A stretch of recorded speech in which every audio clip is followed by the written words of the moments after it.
So I'm sure you've heard the phrase, marry the house, not the rate. As buyers, what does that even mean for you? Well, we've definitely seen the market do some crazy shifts back and forth.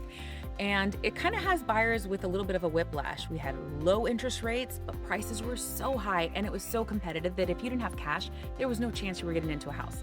Then all of a sudden, the market starts cooling down in 2022.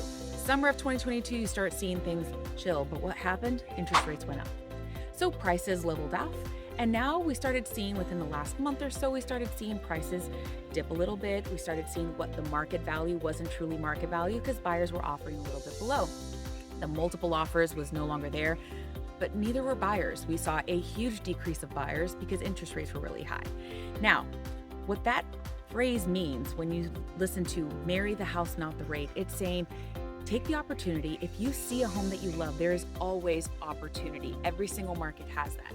So when you find a property that you love, yes, it might have a high interest rates. There are options. We have 2-1 buy downs now that can help you do buy down your rate temporarily. And then hopefully, this is with the expectation that rates go down, you can refi that property and get a lower locked rate permanent. We have some amazing lenders that get our buyers into properties all the time. And they get them into rates that work and suit their needs, but at the same time, educating them on the forecast of they can refi in the future.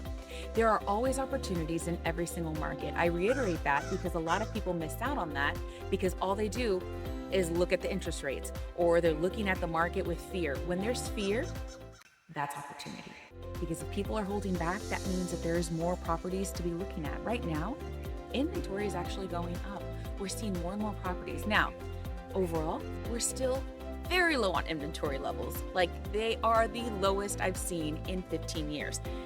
But that's not to say that there's not a property out there for you.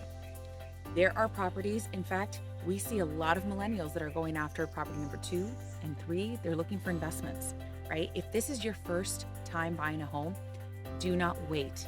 There are investors out there, small investors, large conglomerate of investors that are buying up these properties, and it's going to make buying even more challenging and difficult for buyers in the future. This is your time to buy your property.